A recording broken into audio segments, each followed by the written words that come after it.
Rosenblum, who is only 6 months younger than she is, lives in the building next door to her. Due to a family misunderstanding, they did not know each other, despite raising their families less than a mile from one another. I think, therefore, that it is important to recognize the deep wounds the Holocaust created, and that, even 75 years later, some of these small fragments of shattered families are only now being pieced back together. In August of 2016, I had the opportunity to travel with my wife to David-Horodok, which is in present-day Belarus, with the David-Horodok Organization of Detroit. Together, with other David-Horodok descendants from Detroit and Israel, we walked the cobblestone streets of the town that was once a thriving Jewish community. I found the street on which my grandmother's house once stood. We walked the 7 kilometers to the mass grave where B's brother and father most likely remain, and later journeyed to Sarny, which is today across the border in the Ukraine. Grandma and her mother walked this 100-kilometer journey together in August of 1941.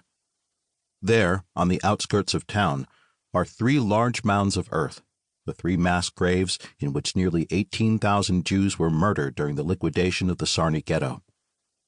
This is the resting place of B's mother. Seeing these locations firsthand was a moving and emotional experience and motivated me further to help complete my grandmother's memoir. I have read and reread Grandma's story. I have walked the streets and towns that she did as a young teenager. I have heard her, with anguish and tears, speak of how her family was murdered. Each time, I've been left amazed by her ability to find hope and maintain faith even in the most unimaginable horrors. It is my hope that, through this book, the memories of B's family will never be forgotten. It is also my hope that future generations of Basia Gadzuik's family take the time to read this family Haggadah to understand and appreciate what B endured and ultimately survived.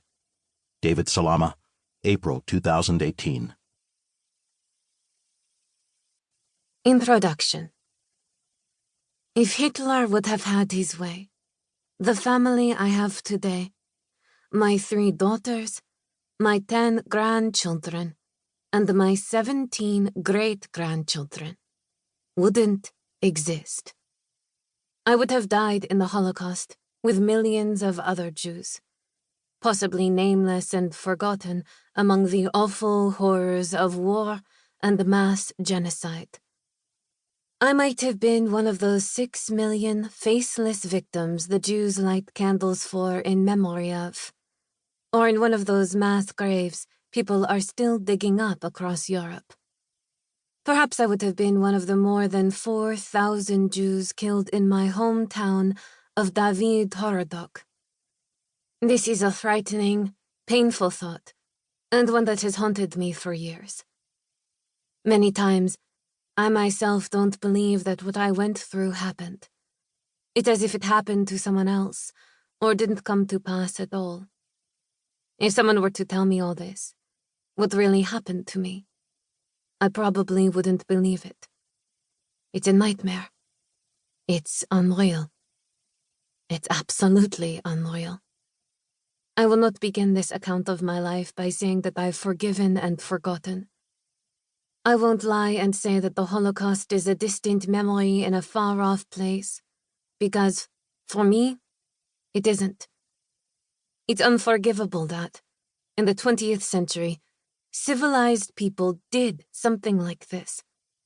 It's unforgivable that anything should ever happen like this. Not just to the Jewish people, but any human race. And so, I live out my life carrying hateful memories of the Holocaust with no forgiveness in my heart. But, despite this darkness, this pain of recalling my story, the joy I've received over the past decades compels me to share my experiences. The pleasant memories of my family, of being near my daughters and grandchildren, of making a home in Detroit, of having the chance to marry the man of my dreams, have readied me to face the past and record it, so that, when I'm gone, it will not be forgotten. I am proud and grateful that my children and their children are all active in Holocaust.